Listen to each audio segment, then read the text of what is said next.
ओम श्री गणेशाय नमः। देवियों, मैं राघवराम मिश्रा आज आप लोगों को मीन राशि की महिलाओं का आने वाला 6 महीना कैसा जाएगा, इस बारे में हम आपसे बात करने वाले हैं।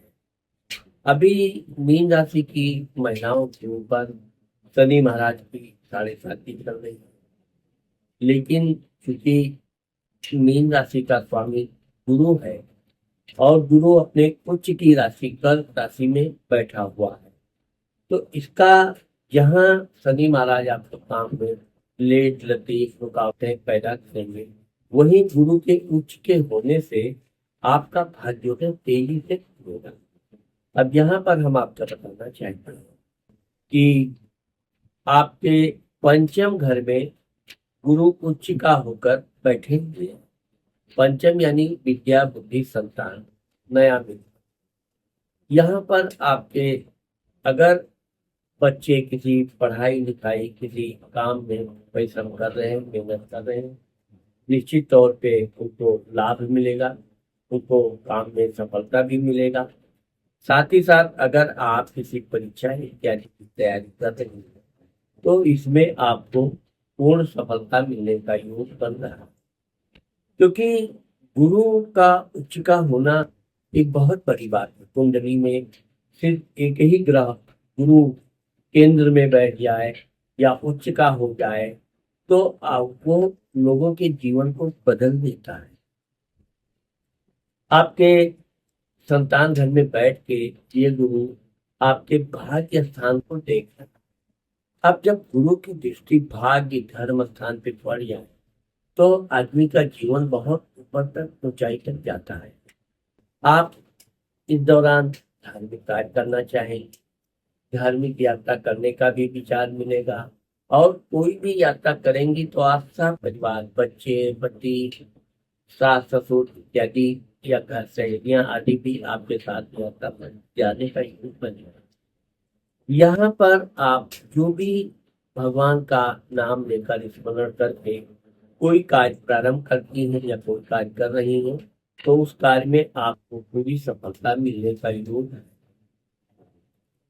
मीन राशि की उन महिलाएं जो व्यापार बिजनेस कर रही हैं, उनके लिए तो ये बहुत ही अच्छा समय है, क्योंकि गुरु आपके पंचम घर में बैठ के आपके लाभ घर को 11वें भाव में देखता है। जब गुरु 11वें घर को देखता है, तो आपके लाभ में अचानक वृद्धि करता है और ये आपका निरंतर वृद्धि बना रहेगा।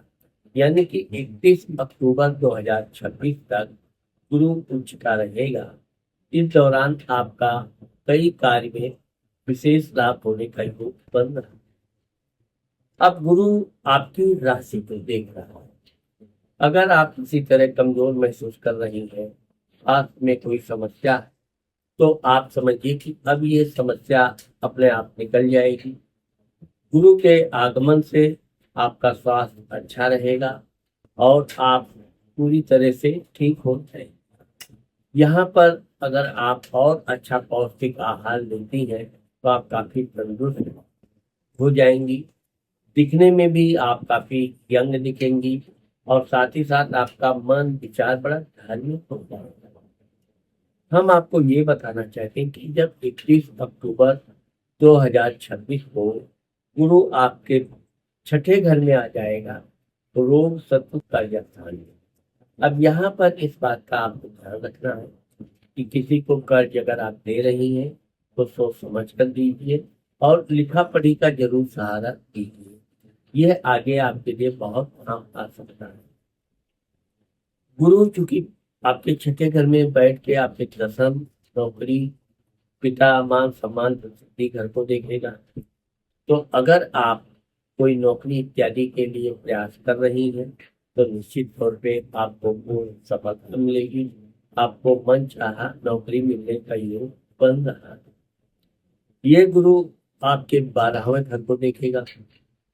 12वां घर विदेश यात्रा। अगर आप कोई यात्रा करने की प्लानिंग कर रही हैं, कोई दूर दराज की यात्रा का आपके अंदर विचार बन रहा है, तो यह यात्रा आपकी सफल होगी। साथ ही दूर दराज के लोगों से आपकी नई जान पहचान होगी जो भविष्य में आपको काफी लाभ भी देंगे। ये गुरु आपके धन भाव को देख रहा है। जब आपके धन भाव में गुरु देखेगा तो आपके धन में वृद्धि होगा। परिवार के साथ आपके बहुत ही अच्छे सामंजस्यपूर्ण व्यवहार बने रहेंगे और आपके द्वारा कोई भी योजना बनाती है तो उसमें परिवार के सभी लोगों की सहमति आपको मिलेगी।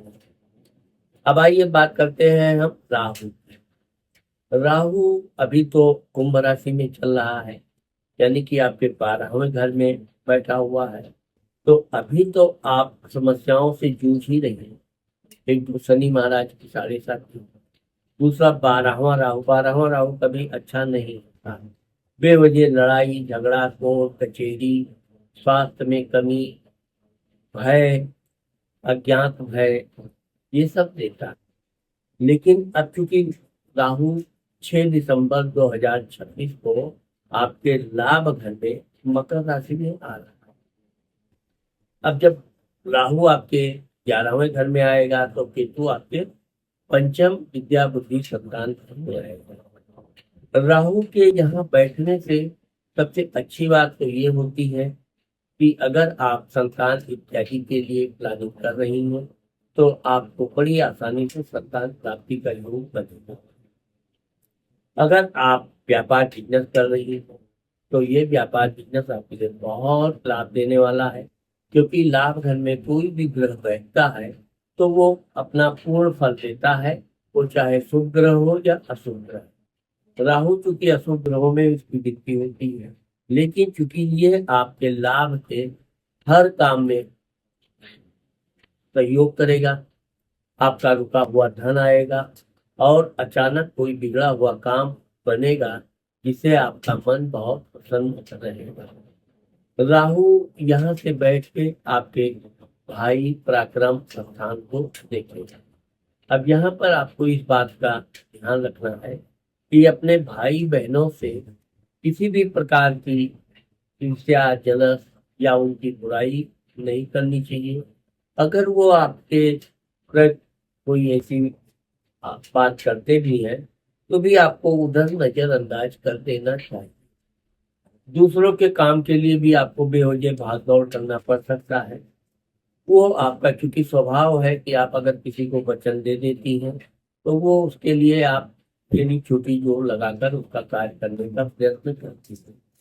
यहाँ पर भी इस बात का आप काम करेंगी, लेकिन ये भी हो सकता है कि ज्यादा भागदौड़ आपको थकान भी दे सकता है।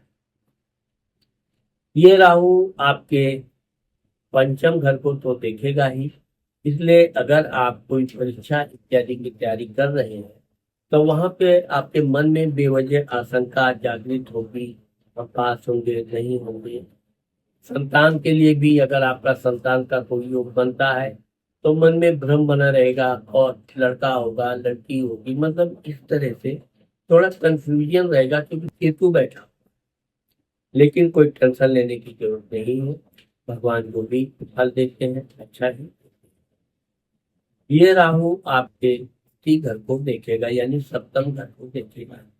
आपको अपने पति के साथ किसी तरह से विवाद नहीं करना चाहिए।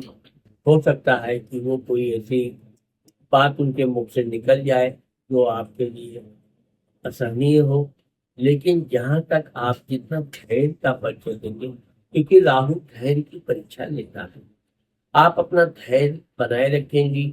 घर में कलह अगर उत्पन्न नहीं होता है तो बाहरी जीवन में आप खूब लाभ कमाएंगी, अपने काम में आपको खूब सफलता मिलेगा। और इस दौरान आपको हो सके तो हर गुरुवार को या प्रतिदिन गाय को रोटी खिलाते रहना चाहिए। अगर उसमें थोड़ा गुड़ मिलाकर खिलाती है तो यह आपके लिए और सोने पे सुहागा रहेगा।